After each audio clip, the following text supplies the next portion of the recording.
Ogni nade, nei club clandestini di Chicago, Illinois denaro cambia mano. Mostanat, sul tavolo Sierra in gioco una vita umana. Valentin Kim comprò mia parcella un debito di 2 milioni di dollari, convinto di aver acquistato una pedna fragile e indifesa. Non immaginava nemmeno lontanamente quella donna fosse un'arma carica, puntata dritta al cuore del suo impero. Le mani di Arthur Caldwell tremavano senza sosta mentre allungava il braccio verso il bicchiere di bourbon appoggiato sul tavolo di Magano. Il ghiaccio tintinava contro il cristallo, unico suono capace di rompere il silenzio pesante della Onyx Room, un ufficio privato e insonorizzato, nascosto sotto il piano affollato del casino clandestino più esclusivo di Chicago. Dall'altra parte della scrivania, sediva Valentin Kim. Valentin non si agitava. Non batteva siglio. Si limitava a osservare Arthur con l'interesse freddo e distaccato di un predatore che studia un animale ferito. Vestito con un abito su misura Tom Ford color anthracite, Valentin sembrava più un magnate di Wall Street che il capo spietato del sindacato Kim. Ma la cicatrice che gli attraversava il sopracciglio sinistro, e la pesante pistola 1911 personalizzata, appoggiata con noncuranza accanto al suo orologio Patek Philippe, raccontavano tutta un'altra storia. 2 milioni e 300.000 dollari, Arthur. La voce di Valentin era pericolosamente bassa, un baritono levigato che rimbalzava contro la parete imbottita in pelle. Non è una cifra che assai smeris per caso. Non è una brutta serata al tavolo da gioco. È un insulto alla mia pazienza. Arthur deglutia fatica. Una goccia di sudor gli scivolò lungo la tempia. Valentin, ti prego. Dammi ancora un mesi. I contratti di spedizione stanno per arrivare. Posso liquidare I conti offshore alla Cayman. Non voglio la Tuesday fable, lo interrupt Valentin, sporgendosi leggermente in avanti. I tuoi conti sono congelati. La tua azienda è in bancarotta. Non ti resta niente, Arthur. Niente, tran il tuo respiro. E in questo momento sto valutando se exitarlo con pagamento. In piedi nell'angolo bio della stanza, affiancata da 2 guardie armate, Sierra mia Caldwell. Mia teneva lo sguardo basso, interpretando il suo ruolo alla perfezione. Indossava un semplice trench beige senza marca sopra un vestito modesto, I capelli biondo scuro che le cadavano sul spall nascondendo il volto. Sembrava in tutto e per tutto la figlia terrorizzata e protetta di un imprenditore ravanato. Il suo cuore batteva a un ritmo costante e controllato. Doveva sembrare un agnello condato al macello, e Arthur, nel suo panico secco, stava cadendo esattamente nella sua trappola. Ho una garanzia, spado Arthur, la voce spezzata. Punto un dito tremante verso l'angolo. Mia. Prendi mia. Il silenzio calo nella stanza, denso e soffocante. Valentin girò lentamente la testa verso la ragazza nell'angolo. I suoi occhi scuri assai strinsero, valutandola. Mi stai offrendo tua figlia, dis Valentin Illinois tono privo di giudizio ma carico di una curiosità letale. Per pagare I tuoi debiti di gioco. E Giovanni. E istruta. Può ripagare il debito. Governante, assistant, quello che ti serve, implorò Arthur, abbandonando gli ultimi brandelli della sua dignità. Fammi solo assai di ca, Valentin. Ti prego. Valentin si alzò, spingendo indietro la sedia. Girò lentamente attorno alla scrivania, le sue Oxford lucide che non facevano rumor sul tappeto persiano spesso. Si fermò a pochi centimetri di mia. Lei non retro, ma si assicurò di abbassare il mento, lasciando entrare un lieve, calcolato tremor negli spalle.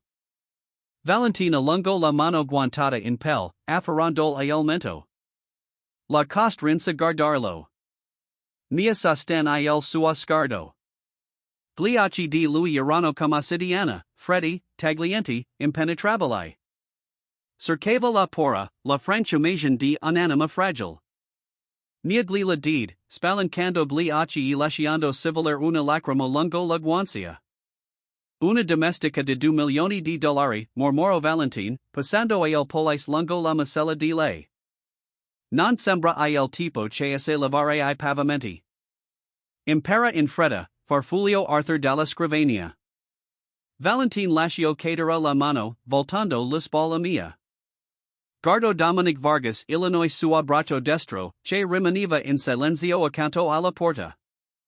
Dominic era un uomo enorme segnato dal cicatrici, con una reputazione capace di far attraversare la strada agli uomini più coraggiosi. Dominic fece un senno appena percettibile con il capo. Bene, dis Valentin, voltandosi di nuovo verso Arthur. Il debito è saldato. Hai 24 or per lasciare Chicago. Se rivedo la tua faccia in questa città, Arthur, non ti chiederò più soldi. Ti prenderò la testa. Arthur scatto in piedi, inciampando quasi nella sedia per la fretta. Non guardo mia. Non lu dis addio. Corse semplicemente verso la porta, il pesant baton di querciuzze chius dietro di lui, sigillando il destino di mia. Valentin rivels la sua attenzione al suo nuovo acquisto. Tagliti il capato. Mia esito per una frazione di secondo, poi abiti, muovendo le mani con una gaffega finta. Piego il capato sul braccio. Dominic, chiamo Valentin. Porta la signorina Caldwell alla tenuta di Lake Forest. Sistemala nell'ala est. Fai assegnare I compiti di Maria. Se prova a scappar, spezzale lu gam. Dominic avanzo, la sua mole enorme che sovrastava mia. Andiamo, tesoro. Mia anguissata messa, tenendo gli occhi incollati al pavimento. Mentre usciva dalla onyxroom, seguendo il gigantesco sicario, un sorriso freddo e taglienti lo sfioro brevemente le labbra prima di svanire nell'ombra. Valentin Kim credeva di aver comprato una schiava. Non immaginava di aver appena invitato un fantasma dentro la sua fortezza. La tenuta de Kim a Lake Forest era una fortezza travestita di capolavoro di architettura moderna. Costruita su 20 acri di bosco fido affacciato sul lago Michigan, aveva cancelli in ferro battuto alti 3 metri, una dozzina di guardie in pattugliamento e un sistema di sorveglianza all'avanguardia. Per chiunque altro sarebbe stata una prigione terrificante. Per mia, era una mappa tattica che aveva memorizzato 3 mesi prima. La sua stanza nell'ala est era sorprendentemente lussuosa per essere un elogio di servitù, un letto matrimonial, un bagno privato e una vista sui giardini sconfinati. Valentin non la trattava come una prigioniera in una segreta.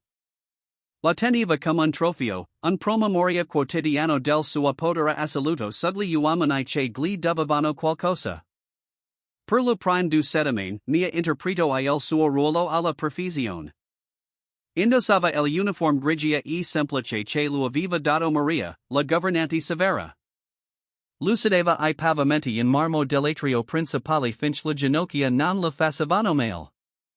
Serviva il caffè durante le riunioni mattutine di Valentin nel suo studio privato, tenendo gli occhi bassi e le mani perfettamente ferme, mentre origliava conversazioni su spedizioni illegali di armi in transito nel porto di Chicago. Studio le sue abitudini. Valentin si svegliava alla 5:30 del mattino. Passava un'ora nella palestra privata. Beveva il caffè amaro. Incontrava I suoi luogotenenti, Dominic Vargas, Leo Rossi e Carmine Falcone, Agni Martedi e Giovidi. Non permetteva mai a nessuno di stargli alle spalle. Ma quanto mia osservava, altrettanto Dominic Vargas osservava lei. Comincio un Giovidi sera. Mia stava lucidando l'argenteria nella sala di pranzo quando un pesant vaso di vetro andò in frantumi nel corridoio. Una del cameriere più Giovanni lo aveva fatto cadere. Il rumor secco e forte richeggio come uno spero. La Giovanni cameriera urlò e assaiacascio a terra, coprendosi la testa con le mani. Mia non bat siglio. Non lascio cadere il pano con cui stava lucidando. El suo corpo assai rigidi all'istante, gli occhi che scadavano verso la porta, valutando il livello di minaccia in una frazione di secondo, prima che la mente caution lo ricordesse di comportarsi come una civil qualunque. Si sforzò rapidamente di ansimare corse ad aiutare la cameriera in lacrime, ma quando alzò lo sguardo, Dominic era appoggiato allo stipite della porta, e la osservava con gli occhi socchiusi. Non disse nulla, ma il seme del sospetto era stato piantato. La vera prova arrivò 3 giorni dopo. Valentin doveva partecipare a un incontro con la Bratva de Petrova in un luogo neutrale, un magazzino abbandonato vicino ai moli del South Side. La tensione tra italiani e russi era esplosa per una disputa territoriale. Contro ogni protocollo abituale, Valentin ordinò a Mia di accompagnarlo.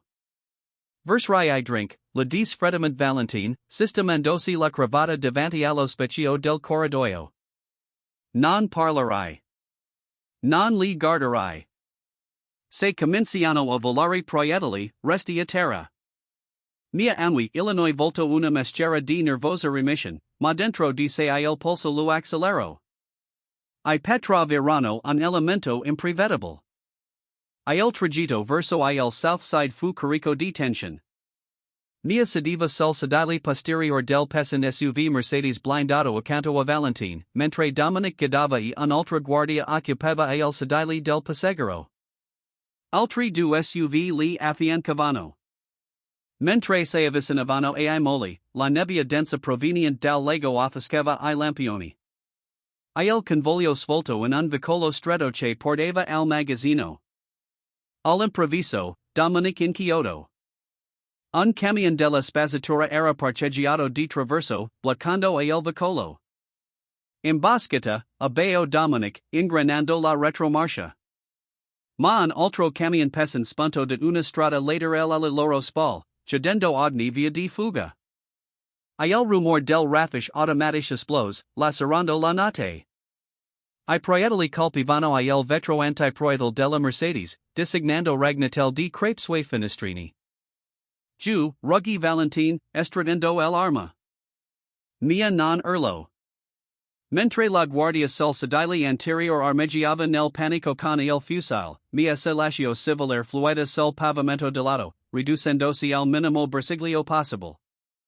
Non assai copri luorici. Ten gli occhi aperti, seguendo la derisione degli spari.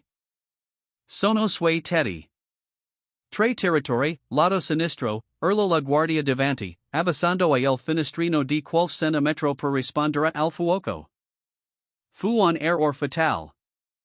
Un proiettile lo colpì alla spalla, e crollo con un gemito, lasciando cadere l'arma tra I sedili. Dominic sparava dal lato guida, cercando di tenere sotto pressione I russi, mentre Valentin apriva il fuoco di copertura dal finestrino posterior destro. Mia osservò il fucile caduto vicino alla console centrale. Calcolò gli angoli. Il vetro sul lato sinistro stava per cedere. Altri due colpi ad alto calibro e sarebbero in frantumi, esponendo Valentin. Un ombre si mos sulla scala antincendio, proprio sopra il punto secco di Valentin. Un cecchino stava puntando il colpo attraverso il vetro indebolito. Valentin era distratto, intento a ricaricare la pistola. Non vide l'uomo sopra di lui. Senza pensarsi due volte, mia scatto in avanti. Non afferro l'arma, sarebbe stato troppo rischioso, avrebbe rivelato tutto. Invece, getto il proprio peso corporeo contro Valentin, spingendolo con forza contro il sedile di pelle, proprio mentre il colpo del cecchino perforava il vetro, conficandosi nell'imbottatura esattamente dove, un secondo prima, si trovava la testa di Valentin. Valentin grugnì per la sorpresa, spostando lo sguardo dal foro di proiettile mia, ora distesa su di lui Illinois respiro affannoso. Guida, tuono Valentin verso Dominic. Sparanalo. Dominic ingranò la marcia dell'SUV blindato e schiacciò l'acceleratore. La Mercedes balzò in avanti, schiantandosi violentemente contro l'ascella anterior del camion che bloccava il vicolo. Il metallo stradette, lo sentil valerano, e con uno schianto agiaxient, l'SUV forzò il camion di lato quanto bastava per passare. Usserono dal vicolo a tutta velocità, lasciandosi alle spalle spari nella nebbia. Il ritorno a Lake Forest fu di un silenzio mortale. La guardia ferita sanguinava sui tappetini, gemendo di dolor. Dominic guidava con la noche bianca per la tensione. Valentin sedeva immobile, gli occhi scuri fissi su mia. Lei era ritirata nell'angolo più lontano del sedile posterior, le ginocchia strette al petto, tremanti. Era una recitazione ottima, quasi impeccable. Ma Valentin non era un dilettante. Ripercorse mentalmente I secondi dell'imboscata. Quando erano iniziati gli spari, lei non era andata nel panico. Non aveva urlato.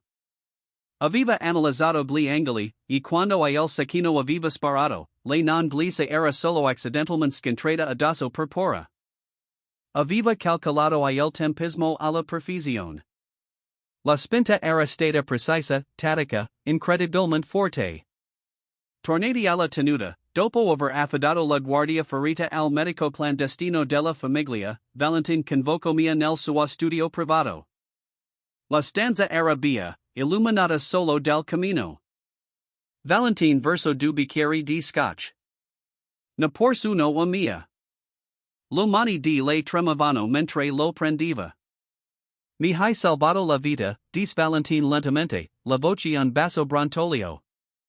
Io sono solo inciampata, albedo mia, guardando il liquido ambrato. Ero terrorizzata. Ho perso l'equilibrio. Valentin si avvicinò, invadendo il suo spazio personale. Allungò la mano e le cercando il polso, le dita che primavano sul punto del battito. Era regolare. Troppo regolare per una donna appena sopravvissuta a un tentativo di esecuzione in stile carteo. Una civil spaventata inciampa, mormorò Valentin, Illinois volto a pochi centimetri dal suo. Un professionista addestrato calcola. Gti ha insegnato a tracciare la linea di tiro di un cecchino, mia? Non so di cosa parli, Cicero lei, gli occhi spalancati. La presa di Valentin si strinse leggermente. Tuo padre, Arthur, è un uomo debole. Un vigliacco. Un uomo che scappa dai suoi debiti. Ma tu non hai battuto ciglio quando il vetro sei errato. Non hai urlato quando I proiettili hanno colpito. Tu non sei la figlia di Arthur Caldwell, vero? Mia alzo lo sguardo verso I suoi occhi scuri e indagatori. La maschera dell'agnello spaventato cominciò a incrinarsi, appena un poco. Il tremor si fermo. Sostenne il suo sguardo, e per la prima volta di quando era entrata nella Onyx Room, Valentin vide l'occhio freddo e incrollable nascosto sotto l'apparenza innocent. Credo, disse Valentin piano, un sorriso pericoloso che gli sfiorava le labbra, di aver comprato qualcosa di molto più costoso di una domestica. La tensione crepitava nella luce fioca dello studio, pesante e soffocante. Valentin Kim non lasciò andare il polso di lei. Anzi, Illinois sua poise continuava ad accarezzare ritmicamente il battito impazzito sotto la pelle. Era un uomo che aveva passato la vita a decifrare le buggy, e la donna davanti a lui era l'ingano più raffinato che avesse mai incontrato. Il mento di mia salivo, Illinois terror costruito che si seguiva dai suoi lineamenti come s'era vicino a una fiamma. La postura cambiò. Lo spal curvi sconfidisi raddrizzarono, la gaffagan cultivatisvani, sostituita di una grazia felina e ladel. Con una torsione brusca e improvvisa, che richiedeva precisione più che forza bruta, spezzò la presa furia di lui. Non a retro. Si avvicinò ancora di più, invadendo il suo spazio proprio come lui aveva invaso il suo, finché non furono a pochi centimetri l'uno dall'altra. Arthur Caldwell è un patetico degenerato, disse mia, la voce che perdeva il tremolio acuto, rivelando un tono liscio e agghiacciantemente calmo. Ma è stato utile. Mi serviva un fantasma. Mi serviva un uomo così disperato da vendere la propria figlia per salvarsi la pelle. Che valuta solo un per di persuasion per fargli credere che I 2 milioni di dollari per si al Bellagio di Las Vegas apartnacero in realtà al sindacato Kim. Gli occhi di Valentina si strinsero, un misto di furia e affascinata oscurità che gli turbinava nello sguardo di ossidiana. Lo hai incastrato per creare un debito con me. Hai orchestrato la tua stessa vendita. Isato, confermo mia, camminando con freddezza fino al bar di Magano. Si verso un bicchiere del suo pregiato Macallan 18, facendo rodar il liquido ambrato nel bicchiere di cristallo. E ha funzionato perfettamente. Mi hai portata dritta oltre I cancelli di 3 metri, oltre gli scanner biometrici, dentro il cuore della tua organizzazione. Ci sei, Cis Valentine, la mano che si posava di istinto salaceo freddo della 1911 personalizzata alla cintura. Interpol? CIA? Uno di che contractor militari privati della Accademia che vuol fare l'ero nella mia città? Mia bev lentamente un sorso di scotch, sentendon il bruscior civile in gola. Il mio vero nome mia Harper. Non lavoro per il governo, Valentine. Lavoro per una coalizione di intelligence privata con sede a Ginevra. Si occupiamo dei disastri che le agenzie federali non possono legalmente toccare. Io sono un disastro, Cis Valentine, un sorriso pericoloso che gli giocava sul labbra. Il tuo sindacato lo è, caress mia, voltandosi verso di lui. Ma non per colpa tua. Se messi fa, un enorme carico di uranio arricchito è stato fatto passare clandestinamente del porto di Chicago. Asparito prima che I nostri operativi potessero intercetterlo. La task force federale hanno sbattuto contro un muro, ma la nostra intelligence ha tracciato I movimenti logistici direttamente ai container di spedizione offshore della famiglia Kim. Il sorriso di Valentine Svani, sostituto di una maschera di furia gelida. Io non tratto materiali nucleari. Droga, armi, gioco di azzardo, sì. Ma non tratto con terroristi. Attirerebbe il tipo di attenzione federale che distrugge gli imperi. Lo so, dis mia piano, passando il bicchiere. A quello che ho scoperto in 3 settimane elucidare I tuoi pavimenti e servirti il caffè. Eviti meticolosamente il terrorismo internazionale. Il che significa che qualcuno, dentro la tua cerchia più stretta, stia gestendo un'operazione parallela proprio sotto il tuo naso. Qualcuno stia usando le tue navi, I tuoi soldi e I tuoi uomini per trattare con la bratva dei Petrovi vender quell'uranio al miglior offerente sul dark web. Valentine la fisso. La mente gli cariva tra le variabili, gli orari, le discrepanze inspiegabili nei registri che aveva notato nell'ultimo trimestre. L'imboscata di Stanad non era una disputa territorial casuale, conclus mia al posto suo. Era un tentativo di assassinio. I Petrov non volevano trattare. Ti volevano morto, così il tuo successor potessidera il controllo completo del rot di spedizione senza faire demande. Il Sacchino conosceva le nostre coordinate sat perch qualcuno, nella tua auto, ha dato la nostra posizione. Dominic, Cicero Valentine, la realizzazione che lo colpiva come un pugno fisico. Dominic Vargas. L'uomo che aveva combattuto al suo fianco per un decennio. L'uomo che aveva guidato l'auto quella sera. L'uomo che aveva sospetosamente rallentato proprio prima che il vicolo venisse bloccato. Ha l'accesso. Ha l'autorità per aggirare I protocolli di sicurezza, di Spia, avvicinandosi di nuovo a lui. Devo confermarlo. Stanotte, quando sono iniziati gli spari, Dominic non ha sparato al Sacchino sulla scala antincendio. Ha sparato ai lampioni per far sprofondere il vicolo nel bio, dando al tiratore un vantaggio termico migliore. Valentine si voltò, appoggiando le mani sulla pesant scrivania di quercia. Il tradimento era una pillola amara. Ma nella mafia, era un rischio del mestiere. Guardo di nuovo mia, la donna che lo aveva ingannato, che si era infiltrata in casa sua con l'inganno, e che alla fine gli aveva salvato la vita. Perchmi lo dici adesso, gis Valentine, la voce bassa e roca. Avresti potuto lasciare che il sacchino mi facesse fuori, eliminare il capo della famiglia Kim, e rintracciare Dominic da sola. Nia lo guardo, un lampo di qualcosa di grezzo e non calcolato negliaci.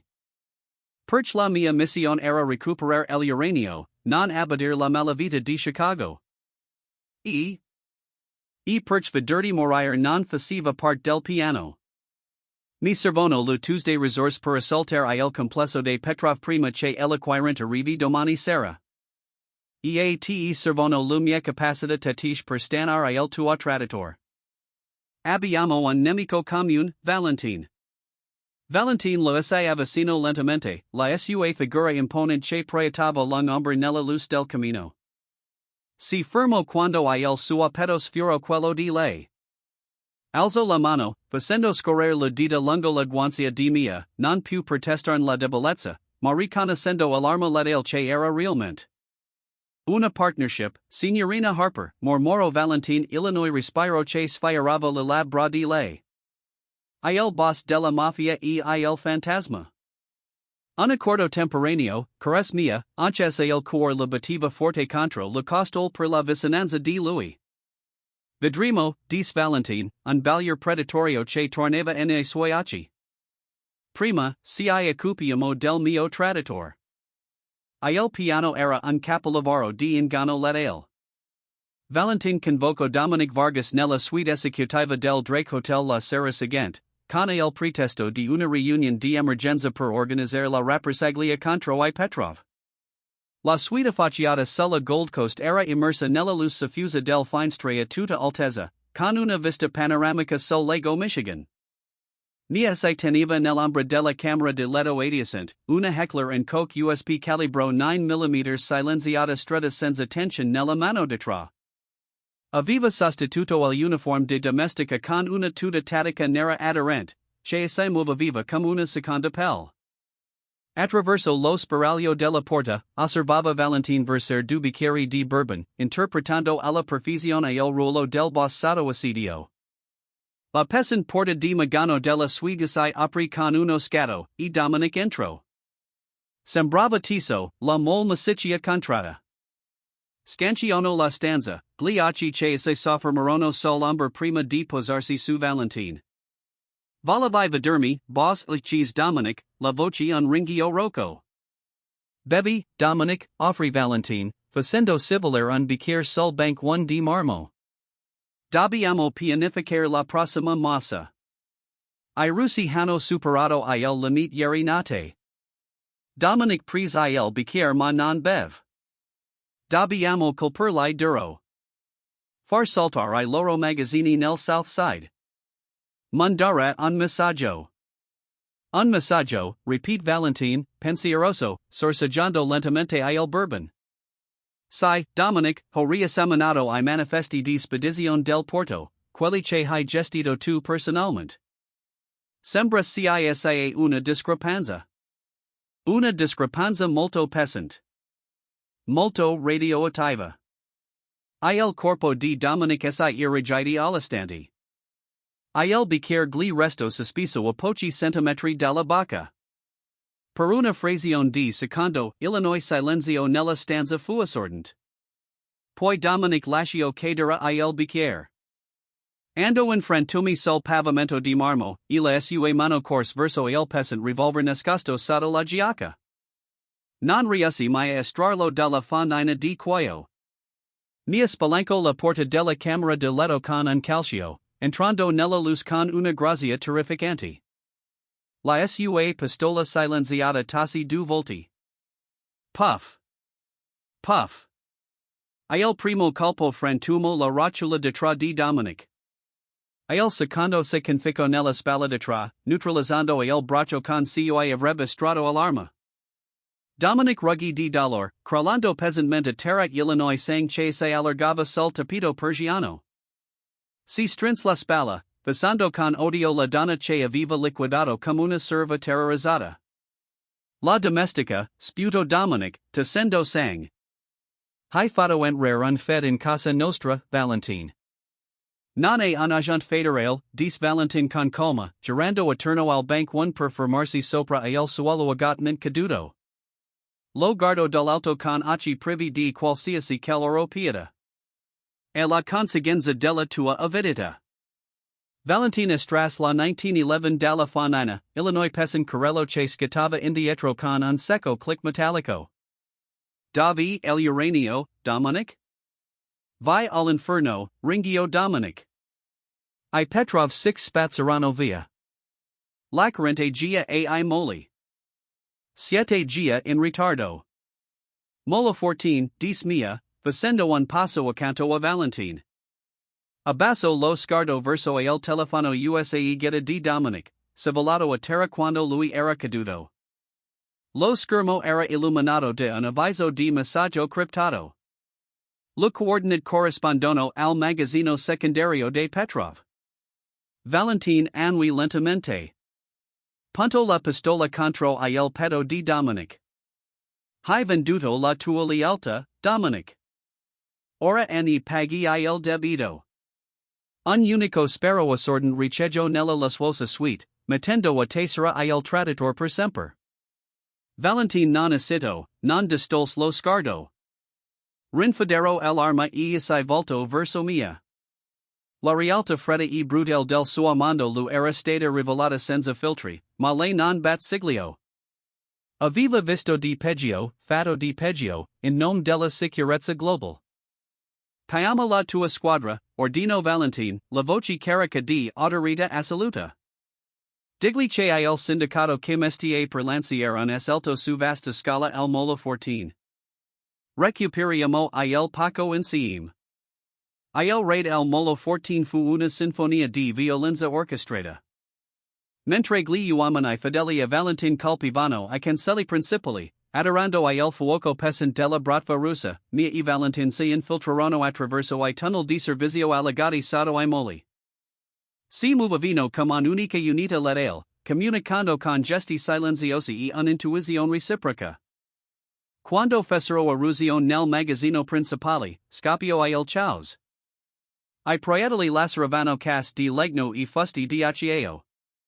Mia si muoveva come un'ombra, eliminando tre del guardi di elite de Petrov con precisione terrificante, mentre Valentin manteneva un muro di fuoco di copertura, la sua sola presenza a dominare il campo di battaglia. Trovarono lo cas di piombo pesantemente rinforzato al centro del magazzino, proprio mentre il misterioso acquirente, un noto trafficante di armi al servizio di uno stato canaglia, teneva la fuga. Il proiettile di Valentin abit elitista dell'acquirente, e il colpo preciso di mia mais fuori uso il motor del loro veicolo blindato. Nel giro di 30 minuti, le forze della bratva furono neutralizzate.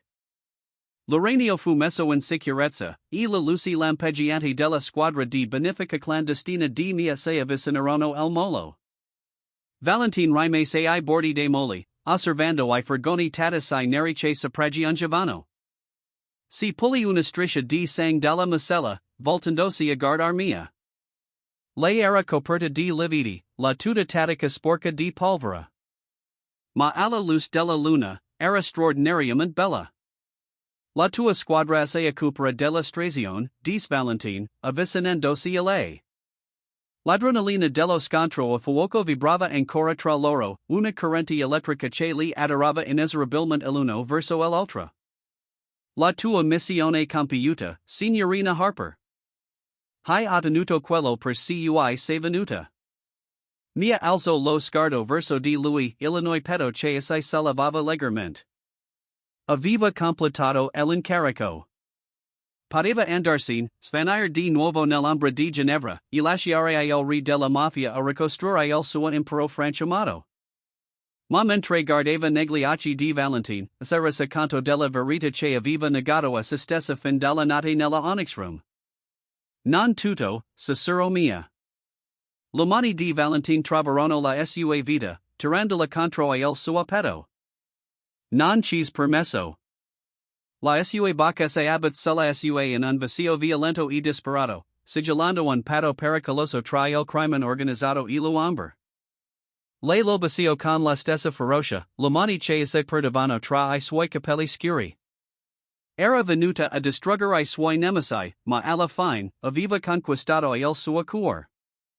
Il boss spietato della mafia non aveva comprato una domestica. Aveva trovato la sua regina. Se questa intensa storia d'amor mafioso, piena di colpi di scena, ti è piaciuta, metti subito un bel like. Non dimenticare di condividere questa storia con gli amici che amano il suspense, il noi tradimento e il dark romance. Cosa ne pensate dell'identità segreta di Mia? Fatecelo sapere nei commenti cassato. Iscrivetevi al canale e attivate la campanella del notifiche, così non perderete mai le nostre storie più avvincenti. Spero fatti really. Il vostro supporto ci aiuta a portare in vita sempre nuove storie di dark romance.